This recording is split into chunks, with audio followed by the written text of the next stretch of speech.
တခင်မလေးခေါ်ခိုင်းလိုက်တယ်ဆိုလို့ပါအော်ကိုလိုစီတိုင်းလေ မတိုင်ဟုတ်မဟုတ်တခင်မလေးခိုင်းเสียရှိတာပြောပါ ခိုင်းเสียရှိတယ်လို့တော့မဟုတ်ပါဘူး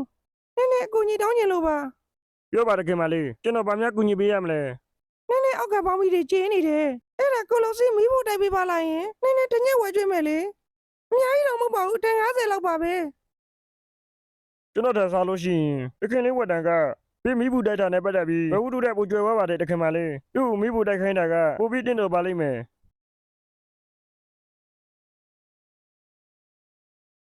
တော်လေးဝတ်တန်ကမီးဖို့တိုက်တာမှစိတ်ဝင်စားတာအဲ့ဒါကြောင့်မီးဖို့မတိုက်ခိုင်းချင်ဘူး အဲ့လိုဆိုရင်လေကျွန်တော်လည်းဘေးမိဘူးတိုက်တာတွေဝါနာနာမပါဘူးတခင်မလေးရဲ့ဟိုတခင်မလေးကိုကျွန်တော်မကူညီနိုင်တော့ဘူးလို့ထင်ပါတယ် ဒီမဲ့ကိုလိုစီရှင်ပြည့်တွေမီးဖို့တိုက်ပေးရတာစိတ်ဝင်စားဘူးဆိုတာကျွန်မစောကြီးကလေးကတည်တယ်ကိုလေးဝတ်တန်ကိုမီးဖို့တိုက်ခိုင်းချင်မှတော့ရှင်းအောင်ဒီနေရာထိမခေါ်ခိုင်းဘူးကောင်းပြီလေဒီလောက်ထိပြောလို့မရတော့လဲနေပါစေရှင်ထိုးလို့ရပြီ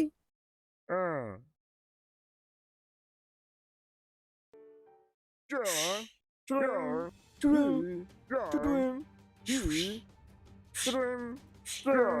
ကျော်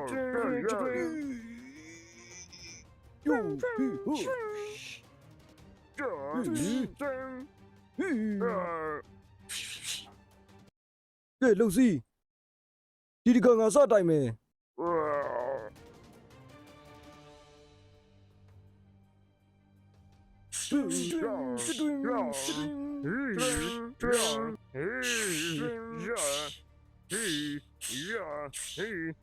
ပြုံရက်နေငါဓာတ်တင်ဦးမယ်လှုပ်စီမင်းဘာဖြစ်နေတာလဲမင်းဒီတုတ်ချက်ကလေးတောင်ရအောင်မရှောင်နိုင်ဘူးလားမင်းစိတ်တွေပဲရောက်နေတာလဲ ပေးမမရောက်ပါဘူးတခင်လေး အပူဒီမပြောစမ်းပါနဲ့ကွာမင်းရဲ့စိတ်တွေကဒီတုတ်ထဲမှာကိုမရှိဘူးမင်းနဲ့ငါနဲ့တုတ်တိုင်းကျင်လာတာဒီတကားတည်းမဟုတ်ဘူးနော် တကလေးဝတ်တန်ရဲ့တုတ်တိုင်းပညာကိုကတနေ့တခြားအဆင့်မြင့်လာလို့ပါ မင်းရှောက်ပြောနေပြန်ပြီပေါ့လေအချစ်ကြောင်လားအေးအချစ်ဆိုတာမင်းတို့ငါတို့လိုတိုင်းသမားတွေအတွက်တော့အနှောက်ရက်ပဲကွာတိုင်းပညာမှာဘလောက်ပဲကျွမ်းကျင်နေနေအဲ့ဒီအချစ်ဆိုတဲ့စိတ်ကြီးဝင်လာရင်ဘောလီကျိုးတော့မပြုတ်တတ်ကြတော့ဘူးကြောက်မလို့အချစ်နဲ့ဝေးဝေးနေတာအကောင်ဆုံးပဲကွာ အော်ကျွန်တော်အခြေရကိုစိတ်ဝင်စားပါဘူးတခင်လေး လှုပ်စီမင်းအကြောက်မဟုတ်ဘူးလားဟင်မင်းငါ့ကိုပွင့်ပွင့်လင်းလင်းပြောလို့ရပါတယ်ကွာငါမင်းကိုပေါင်းတာရစ်တော်လို့ပေါင်းတာပါကဲပြောစမ်းမအောင်ကွာငါတို့ဆိုင်မှာမိန်းကလေးဆိုလို့ကြဲပြူရဲ့နဒီရဲ့တမမဟုတ်ငါညမလား တခင်မလေးကိုကျွန်တော်စိတ်နဲ့တောင်မြင်ပါပါတယ်တခင်လေးတခင်လေးခိုင်းတယ်မရှိကျွန်တော်တော့တော့မယ်နော် ပြုံးဟဲ့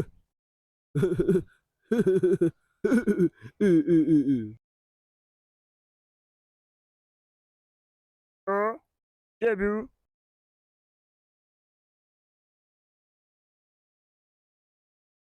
ကြည့်ဘူးဘာပြောရရှိလို့လဲ ကိုတလောကျေပြူတိုလေးကိုတတိထားမိတာတခုရှိတယ် ဘာများလဲ တိုလေးကျေပြူကိုရှောင်းနေတယ်လို့ပဲနော်ဒါပေမဲ့တိုလေးကျေပြူကိုဝေးရလမ်းကြည့်နေတယ်ဆိုတာကိုတော့ကျေပြူရိပ်မိတယ်အဲ့ဒီကိစ္စကိုဘယ်လိုဖြေရှင်းချက်ပေးမလဲပြော ဖြည့်ရှင်းချက်ကြည့်ဘူးအဝေးကနေကြည့်နေတယ်ဆိုတာလေမှန်နေလို့ပါဒီလက်ဆိုလုံလောက်ပြီပေါ့ မလုံလောက်ပါဘူးတိုလေးရဲ့စကားကလည်းမရေရမတိချာနဲ့တိတဲ့တိကျတဲ့စကားတိုလေးမှာရှိတယ်ဆိုတာကိုကျေပြူတိတယ် ဒီစကားကိုပြောဖို့အတွက်ရှေ့လည်းမတိုးတာနောက်လည်းမဆုတ်တာဖြစ်နေတယ် ဘာစကားမလို့အလောက်တောင်ခက်ခဲနေရတာလေကျေပြူကလည်းလေအဲ့လိုခက်ခဲတဲ့စကားဆိုရင်အရန်ကြားချင်တာမရဘူးတိုလေးဟာကျေပြူကိုပြောပြပါနော် ကြည့်ဘူးတည်းရမှာပါတို့လေးမှာအခုလောလောဆယ်လောက်စရာတောင်းတွေရှိသေးတယ်အဲ့ဒီတောင်းတွေပြီးဆုံးအောင်မြင်သွားတဲ့အချိန်ကျရင်တော့ကြည့်ဘူးကိုပြောပြမှာပါ တော်လေးကလေတရဆိုင်ရဲ့ကိုရံတော်တယောက်ဖြစ်နေပြီးတော့ဒီစကားလေးပြောဖို့တောင်မှအဲ့လောက်တောင်ဝင်လင်းနေရလားတော်လေးမှာတက်တိမရှိဘူးလား တက်တိနဲ့မဆိုင်ပါဘူး တော်ပြီမပြောချင်လဲနေ ကျေပြူတော့တော့မယ်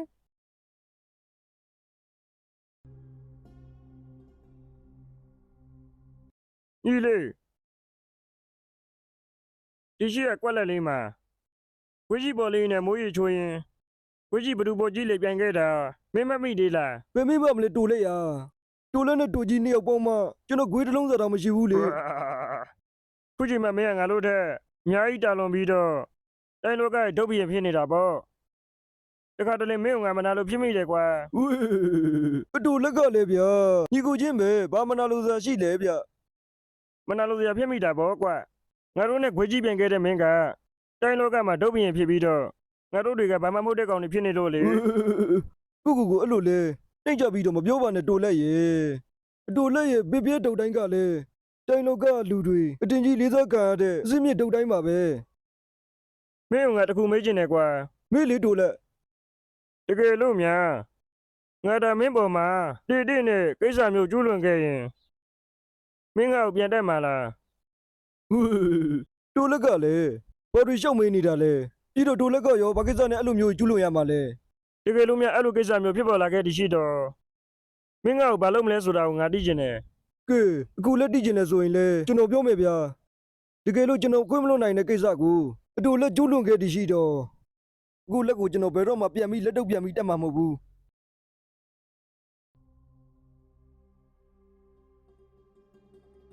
အတေးအတူလေဟိုမင်းအတူလေကျိုးငကဘတ်တိုင်းကွယ်မိုးတယ်ဥတာတခုပြောတဲ့အရှိလို့ ဘာများလဲတိုင်းရယ် မနေ့တုန်းကတာတို့ရဲ့စာကြည့်ကန်းတဲ့ကိုအမေဝစ်စုံတဲ့လူတယောက်ဝင်လာတယ်။အောက်ကံပေါင်းပြီးဆွတ်ထားတာဆိုတော့အတူမန်းတော့တာမတိဘူး ဟမ်သူကဘာဝင်လောက်တာလဲ ။စာအုပ်တွေကိုလှန်လို့ပြီးရှားနေတာတော့တွေ့တယ်အမေ ဒီကနေ့မော်ဒယ်တို့လရဆိုင်ရဲ့အမြင့်ဆုံးတိုင်းပညာဖြစ်တဲ့ဂျပန်ကိုကောင်တိုင်းကျဆောင်ကိုလာရှာတာပဲဖြစ်ရမယ်တာ ။ဂျပန်ကူကောင်တိုင်းကျန်းစာအုပ်ကတာတို့အိမ်တော်မှာပျောက်နေတာကြာပြီမို့လားမော်ဒယ်ရဲ့ ဟုတ်တယ်တာမင်းတို့အဖေရှိတဲ့နောက်ကအဲ့ဒီဂျပန်ကိုကောင်တိုင်းကျဆောင်ရှိတယ်လို့တာမော်ဒယ်ကြားရတာတကားမှမတွေ့ဘူးလိုက်ဘူးမင်းတို့အဖေလဲအဲ့ဒီတိုင်းကျန်းကိုလက်ချင်ရင်ဝိတ်တက်ပြီးတည်တော့တာမော်ဒယ်လဲအဲ့ဒီကလေးစိတ်နာပြီးအဲ့ဒီတိုင်းကျဆောင်ကိုစုံစမ်းရှာဖွေတာဒီဘာတွေမလုပ်တော့ပါဘူးတားရဲ့ ။အိုးမေတော့ထူးခြားတာနောက်တစ်ခုရှိသေးတယ်။အဲ့ဒီစာကြည့်ကန်းတဲ့ဝင်သွားတဲ့ဝင်းယုံနဲ့တူကတော့တိုက်ခိုက်တော့တာတို့လက်ထဆိုင်ကတိုက်မြညာကြီးနဲ့တိုက်ခိုက်သွားတာ ဟမ်အဲ့ဒါဆိုရင်အဲ့ဒီလူကဘယ်သူဖြစ်နိုင်မလဲ ။အီမီဆန်ရဲ့အိမ်တွင်ရေပိုက်ပြတ်သွားတဲ့ဖြင့်ရေပိုက်ပြင်စရာလေးဖြစ်တော့ကီမူဂျီအားခေါ်လိုက်လေ ဘယ်လိုလဲကိုလေးအတိတ်ပဲကိုတိပြီလား ဒီစာအုပ်ကိုညီမလေးဘယ်ရတာလဲ စားကြည့်လိုက်တယ်မှာမွေးနှောင်းရလာတာလေဘာဖြစ်လို့လဲဒိုလေးရဲ့ ဒီစာအုပ်ကကြပြစာအုပ်မဟုတ်ဘူးညီမလေးရဲ့တိုင်းကျန်းစာအုပ် တိုင်းကျန်းဆောင် ဟုတ်တယ်ညီမလေးရဲ့အတူတူလက်ထဆိုင်ရဲ့အစင်းမြင့်ဂျပန်ကုကောင်တိုင်းကျန်းစာအုပ် အဲ့ဒါဆိုဘာဖြစ်လို့ကြပြစာအုပ်ပုံစံဖြစ်နေရတာလဲမသိဘူး ဒါတော့အတူလေးတို့ရဲ့အဖိုးကရန်ကုန်မြို့မြင့်ကြီးစွာနဲ့ပြုစုထားခဲ့တာအတူလေးတီးတလောက်ပြောရမယ်ဆိုလို့ရှိရင်ဒီဂျပန်ကုကောင်တိုင်းကျန်းစာအုပ်ကိုကျင့်တဲ့သူကစိတ်သက်ခက်တန်ကြမ်းတမ်းတဲ့သူဆိုလို့ရှိရင်အစိုးဘက်ကိုရောက်သွားတတ်တယ်တဲ့စိတ်သက်နူးညံ့တဲ့သူကျင့်မှတာလဲအကျိုးတရားမှုရှိတာတဲ့ အဲ့ဒါဆိုဘာဖြစ်လို့ကြပြပုံစံရေးထားရတာလဲ ကြပြလူရေးတရတာကတော့ဒီတိုင်းကျန်းကိုလေ့လာတဲ့သူကကြပြကိုလေစိတ်ဝင်စားတဲ့သူဖြစ်ရမယ်ကြပြကိုစိတ်ဝင်စားတဲ့သူတွေကစိတ်တနူးညံ့တဲ့သူတွေဆိုတာကိုအဖိုးကကြိုတီးလို့မလို့အခုလိုပြုစုခဲ့တာ